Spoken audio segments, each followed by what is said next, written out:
Hey everyone, Jonathan Bailor here, and have a podcast which I really think is gonna I'm gonna say it, have the potential to really change. And we have with us Dr. Nina Savelle Rocklin, who is a psychoanalyst and a psychotherapist, and has a doctorate degree, is out there on the front lines helping individuals who have a unhealthy and unhappy relationship with food. And she's got a podcast. The podcast is fantastic. It's called The Win the Diet War with Dr. Nina. She's got a wonderful website called winthedietwar.com. But as you can hear in my voice, I'm taking a little bit more somber tone to this podcast because Dr. Nina is helping people, like I said, who have an unhealthy and unhappy relationship with food. And generally on this show, we often talk a lot about science and having the proper information so that when we do take steps to improve our health, those steps are well spent. But we all know that there is a non-scientific side to this. And Dr. Nina, I just salute you for all the work you do on that side, because it is as important, if not more important. And I appreciate you sharing your time with us today. Thank you, Jonathan. It's great to be here.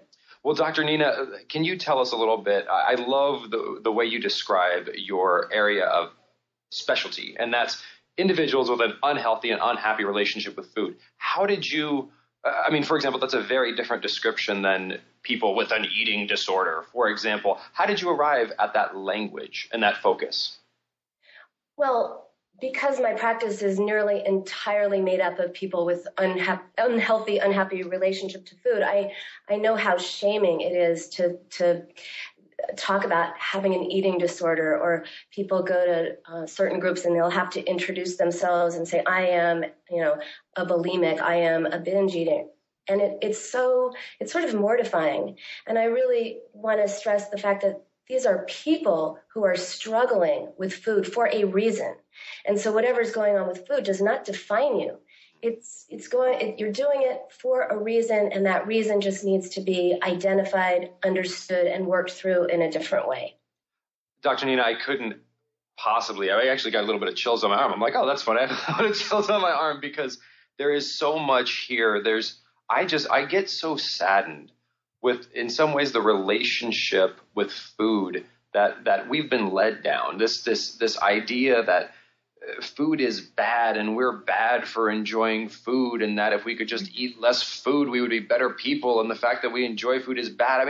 How do we get here? How do we get in this place? That is a good question. The idea of morality being tied to deprivation is very troubling. And it certainly does affect what happens with food, whether people realize it or not. When someone comes into my office and says, I'm a binge eater, I don't assume that they have some kind of disordered eating, like an eating disorder. Often I'll say, well, tell me, what are you eating? What do you eat for breakfast? Nothing. What do you eat for lunch? Nothing. They starve themselves all day as if that's somehow good. Mm-hmm. And then, of course, anyone who has deprived themselves all day is going to, deprivation, restricting, inevitably leads to binging. And so, this idea of moral superiority because you're not eating, or that you can deny yourself, is truly troubling. And I guess a sociologist might be able to better answer how we got there, but we certainly have gotten there, and you and I see the effect of that every day. And the unfortunate irony, Dr. Nina, is that if we look at, people talk about the French paradox. We look at cultures where they do have a healthier relationship with food. And ironically, they're healthier all up. And I think that their food is healthier. Mm-hmm.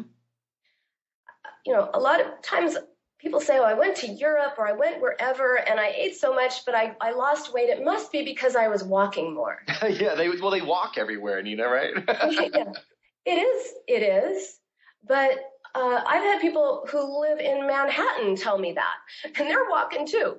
So if there's something about the freshness of the food, and this is more, of course, in your area of expertise than mine, but there's something about the quality and the freshness of the food that I think your body can absorb better, and it leaves you not deprived.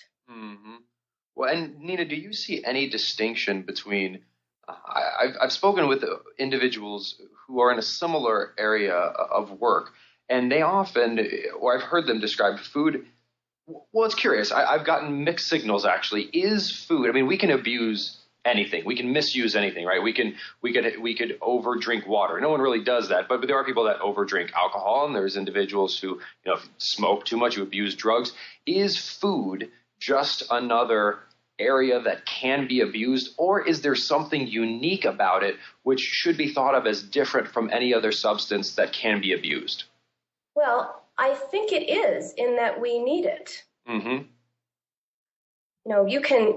You can have any kinds of quote unquote addictions, which I really see often as coping mechanisms that end up hurting more than they help. But you can give up drugs and alcohol. You can give up gambling. You could give up whatever kind of addiction, but you cannot give up food. And that's why it's very hard to deal with it. Well, Dr. Nina, this is and I hope this doesn't sound like a semantic argument, but one thing I've noticed is in my work, I define food as things you can find directly in nature. And I'm actually curious, have you ever seen anyone that that overeats or abuses substances found directly in nature? Because in my experience, I've actually seen that if we define food as substances found directly in nature, and we do need those, what in fact have these addictive, emotional havoc on our brains are these edible products, which really aren't food. What do you think?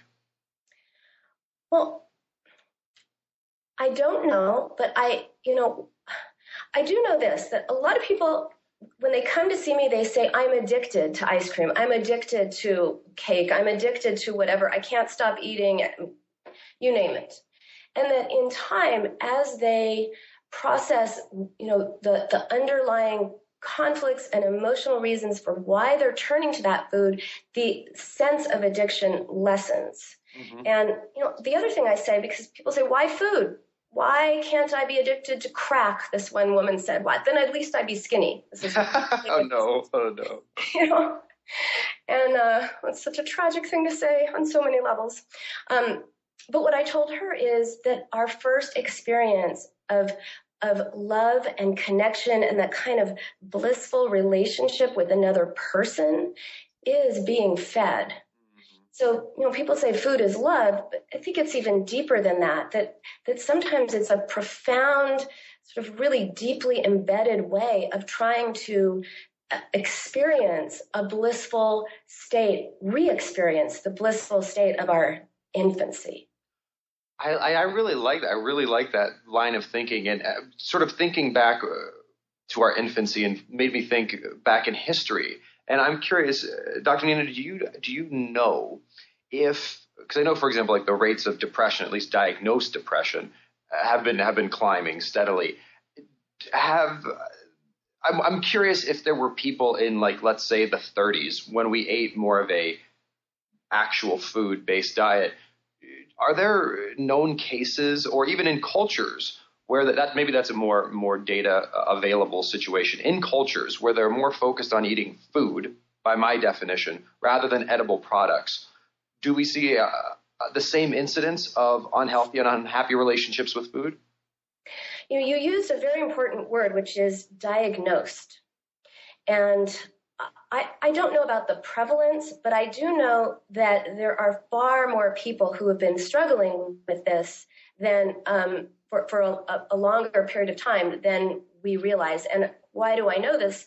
Part of it is anecdotally, but in my practice, I have a number of maybe 7 or 8 people who are in their 60s, men and women, who have struggled with this their whole lives and never sought help. In fact, this gentleman that I saw finally, he was bulimic since he was 7. And he finally, maybe 20 years ago, went to the doctor and said, I make myself throw up. And the doctor made him go through all these tests, physical tests, to see what could be causing him to make himself throw up physiologically, and never once even considered that maybe this was some kind of eating disorder. So that because of the mentality, which was only, affluent teenage white girls get this, people weren't looking for it. And I think it's been there. There's a much higher prevalence than people have realized. They're just now coming to get treatment.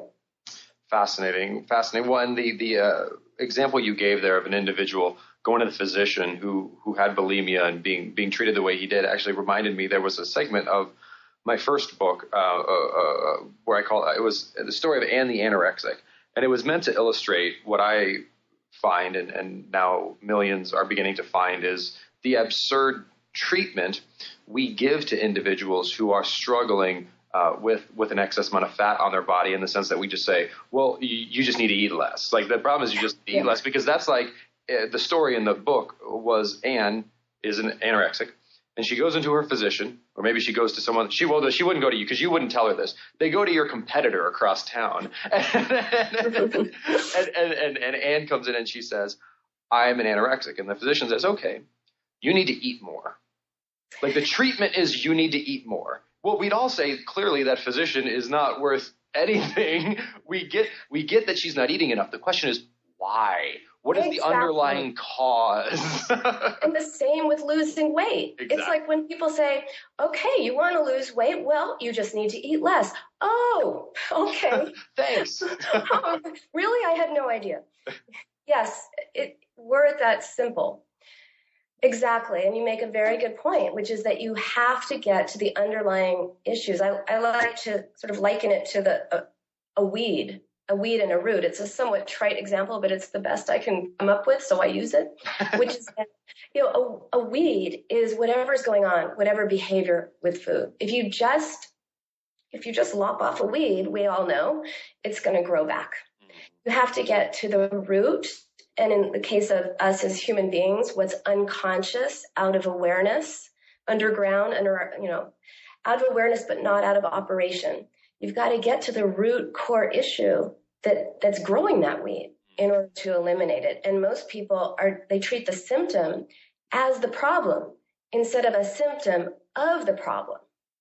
I love that, treating the symptom as the problem rather than treating it as a symptom of the problem. So saying to Anne, the anorexic, well, you obviously need to just eat more, as opposed to not eating. What's going on? What does not eating do for you? What's going on inside you? And the other problem is people think that if you're a healthy weight, you're okay. Absolutely. And you can leave a treatment program and be a healthy weight and be not okay, whether you've lost weight or gained it. And well, Dr. Nina, and I know this is probably very, very hard to generalize because we are all such unique individuals, but I'm wondering if in your many years of practice, you found some underlying causes or just affinities. Like, these are the three big ones I see. What often do you find to be the underlying cause of an unhealthy, an unhappy relationship with food? Well, I can generalize, and I have one. And I have one answer to that I see across the board in all my patients, and I say that definitively, which is that they have a hard time, to various degrees, identifying and processing their emotions. And part of that is maybe that may or may not be their family, because look, we live in a culture that says, oh, don't be angry, you have an anger management problem, or, oh, you're sad, take a pill. Or even if you're happy, you get you're manic, take a pill. And so we live in the culture and a society that just really disparages feelings. And I actually talk about this in my podcast episode called The F Word, F for feelings. And I do find that is the number one cause of this disordered eating, that people develop ways to comfort their feelings, distract themselves from their feelings, enact their feelings. They can't get mad at someone else, but they'll get mad at themselves for eating. And so this really complicated relationship to their own internal world and their feelings is something that I find pretty prevalent. And how is this just more of a once we can accept and appreciate and then act on our feelings, we in some way have a stressor that's eliminated, and now we don't turn to food for relief? Or what is the path out of this? That is basically it. And of course, it's much deeper than just emotions. I mean, just eating has to do with so many different things, but feelings is one of them. When you can comfort yourself, for example, with words instead of with food, then you don't need food. Mm-hmm. You know, someone last week said to me that I was so proud of her because she caught herself. It was after dinner and she was wanting something else to eat even though she wasn't hungry, and she found herself thinking, I just want something fun to eat. And then she caught herself and said, oh, maybe I just want to have more fun in my life. Mm-hmm. So things like that, when everything gets sort of expressed more to food, you lose yourself. When you connect with yourself, with what you want, need, feel, you don't need food to express it. That distinction, right? I mean, that's actually, I've never, ever thought about it that way. And that, even for myself, because this is a subject I have underlined here on my notes when I talk about emotional eating with you, because I have some strong personal thoughts, not based in any science, but personal thoughts. But what you just said is when you say, I want to eat food for joy, are you actually saying you want to eat food for joy, or just you want more joy in your life? Exactly. And do you find that there is actually cases where, no, I actually do just want to have the unique pleasure that comes from eating something and not even something that's unhealthy, but I mean, we've all eaten, for example, a piece of salmon that's amazing and we feel wonderful and it's delicious. I mean, not healthy food can be delicious. In fact, properly prepared healthy food, I would argue, is the most delicious food in the world. But like, do you see a role for that, for having an emotional connection to food that is healthy? Of course. And I believe food should be enjoyed. And there's nothing, and I also think we shouldn't pathologize food. A lot of people have such restrictive ideas. They have a good list and a bad list, and it's tied to their sense of self.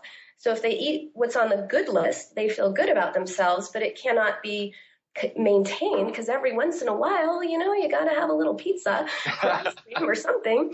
And as soon as they have that, then they feel bad about themselves, and therefore what they eat is tied to their characters almost.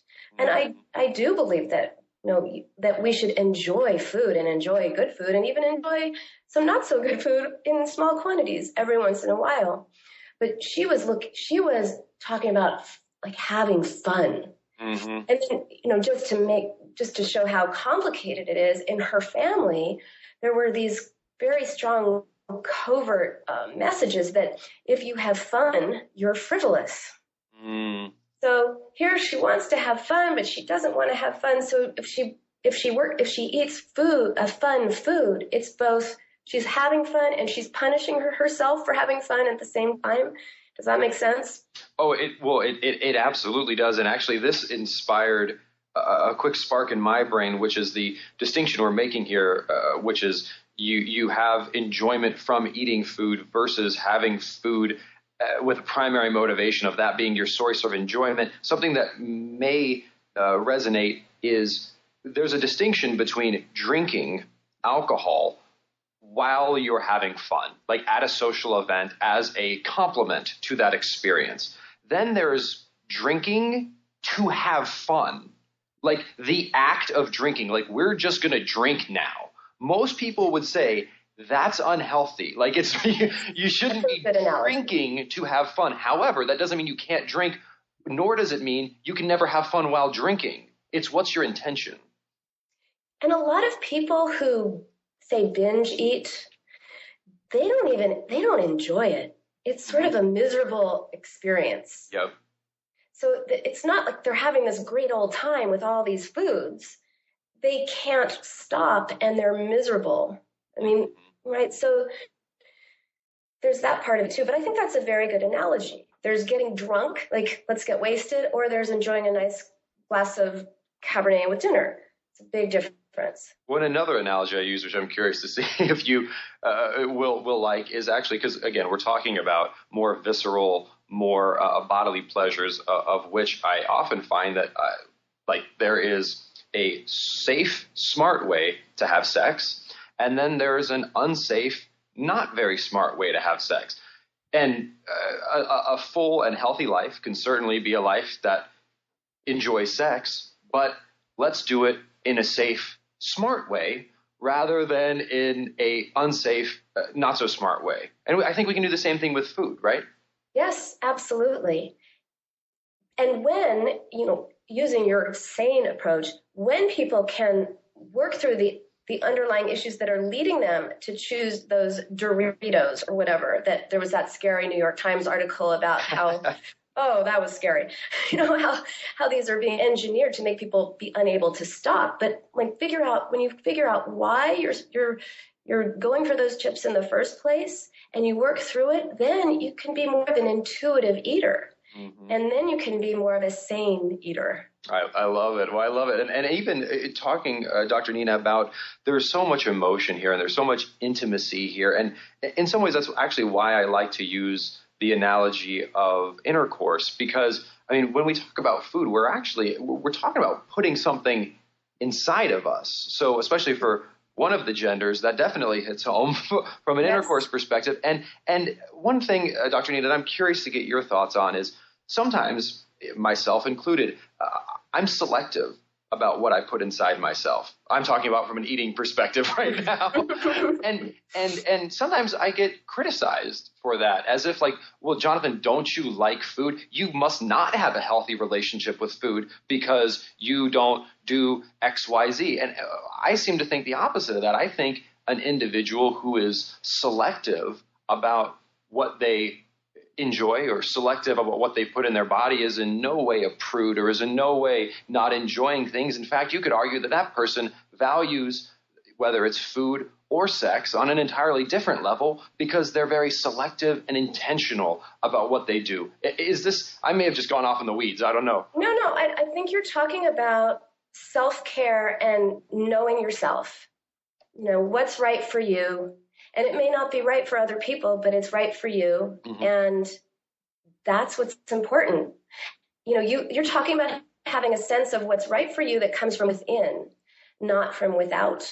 Mm-hmm. And many people who struggle with food, many people are overly reliant on what people tell them about themselves to know who they are. Absolutely. Absolutely. Well, and it is what you said early on, I think, is food is such an easy place for us to go off the rails because it is something where, I mean, you cannot smoke and we get that. You cannot drink alcohol. We get that, but you've just got to eat. And if you can't have that healthy relationship with food, man, that is, I just feel so blessed that I personally haven't had to struggle through that because I'm sure you know this, Dr. Nina, from your experience with clients, that's just day in and day out. It's just it's always there. It is always there. And I also know it from a personal perspective. This is why I chose to do this work, because I struggled with eating disorders when I was young and actually recovered.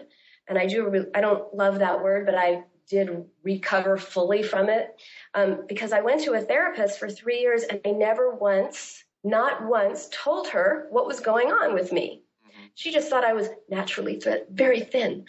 And at the end of the 3 years, that eating disorder was gone. And that made me realize, I repaired my relationship to myself. Yeah. And that changed everything. And so I think I lost your question somewhere. Oh, no. Well, no, I mean, I think that is just I feel for individuals in this position because, for example, if you're an alcoholic and someone offers you a drink and you say, I can't have that, they'll generally be respectful of that. Or if someone offers you a cigarette and you say, I'm fine, I don't smoke, that's good.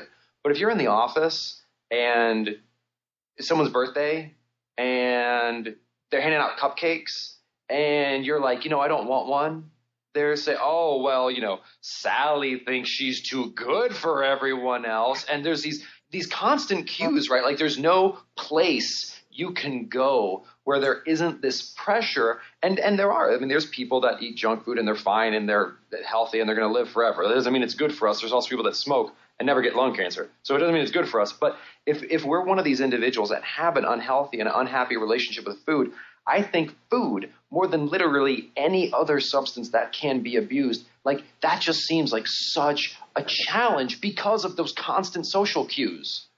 And judgment. Yes. If you're overweight, I mean, I've had people who are significantly overweight tell me of their experience in the world, and it's humiliating, to ask for that extra seatbelt on a plane, or just the looks that they get. So yes, I don't think anybody is looked at with as much sort of scorn and disdain as people who struggle with their weight. And it does, I'm getting back to your question because now I remember it. It does take up a lot of your mind to always be thinking about it. Always wake up in the morning. What are you going to eat? How many calories are you going to use exercising? It distracts you from you. Mm-hmm. And it's a form of doing that takes you away from being yourself. Because when you are in a state of being, you might feel something or think something that's uncomfortable. I love it. Well, and it gets back to it's very kind of you to share the story of your personal struggles with this, because I know it's probably not a pleasant memory, but you mentioned that after 3 years, you left and you no longer had this eating disorder, but it wasn't as if you went in for an eating disorder, and it wasn't like an eating disorder was cured, but rather this underlying state was addressed. Yeah. And that then a consequence of that state being addressed was you no longer had an unhealthy and an unhappy relationship with food. So what can we start to do as individuals today to start healing that deeper part of ourselves? Well, to first think about, what's going on in your head versus what's going on in your heart. People need to look at how do things affect them? Because I get a lot of, whatever, that doesn't matter to me. It didn't mean anything. It's no big deal. Constantly dismissing pain, and then, of course, turning to food. Mm-hmm. So if something bothers you, it needs your attention. If something bothers you, it doesn't matter that a worse thing happened to your best friend. Whatever it is that's upsetting you, it happened to you, and it needs your attention, and you need to work through it. And when you do that, you're going to feel better. And you need to work through it with self-soothing. That's the thing that a lot of people are missing, and the ability to self-soothe. When they should be kind to themselves, they're mean. Mm-hmm.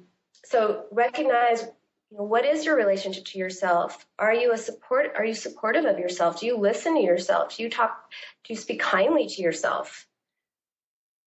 How are you feeling?